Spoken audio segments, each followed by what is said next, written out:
Ce mercredi 4 décembre 2024, le prophète Jado Mwamba, de la Maison d'adoration pour les nations, est arrivé à l'église Source Féconde pour le rendez-vous divin Moulima 30. Celui-ci a bénéficié d'un accueil chaleureux lui réservé par le révérend pasteur Désiré Mbaye, hôte de ses assises.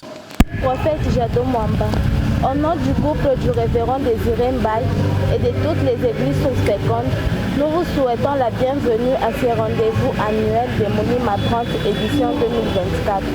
Nous prions que vous soyez un instrument puissant entre les mains de Dieu pendant tous ces temps de prière pour le retour de la pluie dans la vie de son peuple.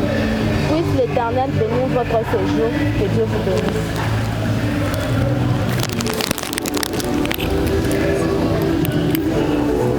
Le prophète Jado Mwamba et le révérend pasteur Désiré Mbaye, avant les cultes, se sont exprimés sur la continuité de ce programme bénéfique pour tout l'Ikassi.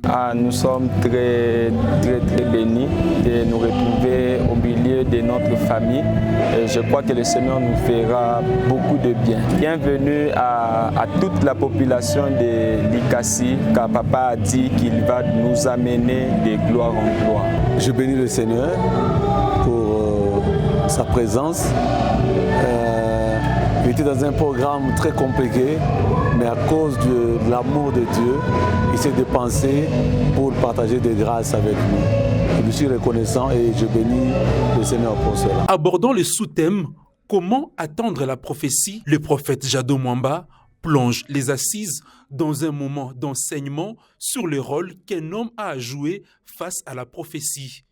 Car il est écrit, nous connaissons en partie et nous prophétisons en partie. Le Seigneur précise dans sa parole que nous prophétisons en partie.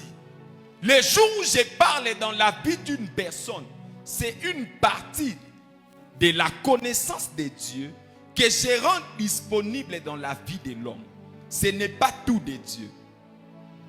Peu importe le nombre de précisions que vous aurez, sachez que le prophète ne vous a pas rien dit. Pourquoi? Dieu veut que tu fasses aussi ta part. Il renchérit en donnant des directives qui permettront à vivre l'accomplissement des prophéties. Car recevoir une prophétie ne signifie pas s'endormir. Tous d'un commun accord, persévérer dans la prière. Le Seigneur Jésus n'avait pas dit prier. Il a dit attendez ce que j'ai promis. Jésus lui-même a promis d'envoyer le Saint-Esprit. Mais attendre ici, ces personnes ont compris. Si nous devons dormir normalement, la prophétie ne s'accomplira pas. Nous devons payer le prix dans la prière. Le jour où le Seigneur te dit, demain tu auras un travail, dis-toi que derrière cette prophétie, il y a quelque chose que tu dois faire pour que ce que le Seigneur t'a dit s'accomplisse. Ces assises se sont clôturées par une atmosphère prophétique et d'orientation divine. Le prophète Jado Mwamba poursuit ses temps d'enseignement jusqu'au dimanche 8 décembre 2024.